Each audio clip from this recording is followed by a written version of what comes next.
katsaka amin'ny fotoana rehetra.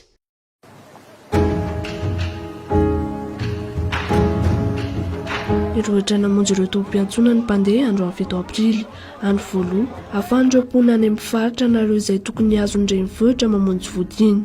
Voatery nanao fandamina vaovao ireo tompon'andraikitra teny amin'ny tompom-piantsoana rehetra. Androany nefa tonga teto Anjotapena ka ny tenako voamaraina be dia nahita ireo olona maro be, tena maro dia maro mihitsy izy tonga teo ka ny autorisation dia le fandaminana napetraka hita hoe tsy mety tsony amin'izay le maron'ny olona izay dia ataonao ihany dia fanaka fandaminana vaovao ary ny fandaminana vaovao ny raisina dia hoe ny coopérative rehetra zany hoe tomobile taxi brousette mivoaka no sy maintsy mameno tsara n'le manifold zany hoe le fiche izay misy ny anaran'ny olona sy ny coordonnées sy ny adressin'ny olona izay hoentina iny zany dia napetraka ary iny indray zany no tena amafisina ny contrôle ndreny izay ataon'ny ATT.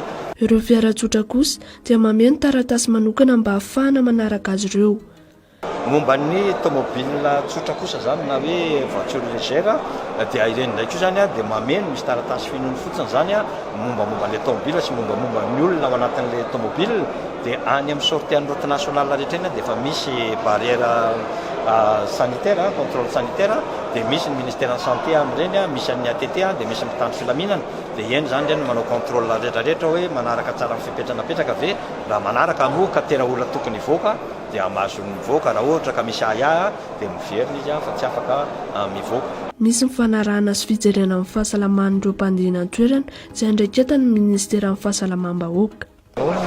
Fanaraha-maso ara-pahasalamana voalohany amin'izany dia mijery an'ireo hoe température toe-pahasalamana olona izay andesy ary indrindrindrindra manoratra mijery ny ataontsika hoe mombamomba rehetra mikasika n'ilay mpandeha zany.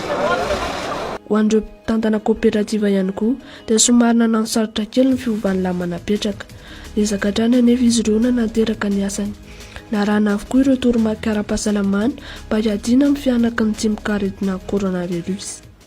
Fanon'le fifaromban'ny olona zany androso hanao an'le maika ody dia tsy maintsy mitsotsorona le izy fa misy ihany ny contrôle sanitaire avec rigueur. Vao miditra ery ianao dia efa misy contrôle ery amin'ny contrôle anay manokana dia manao réservation sy mandoha vola ny olona enregistré alohany handeha misy contrôle indray sy pulvérisation ana produit ataon'ny ministère de la santé. Voatery nahena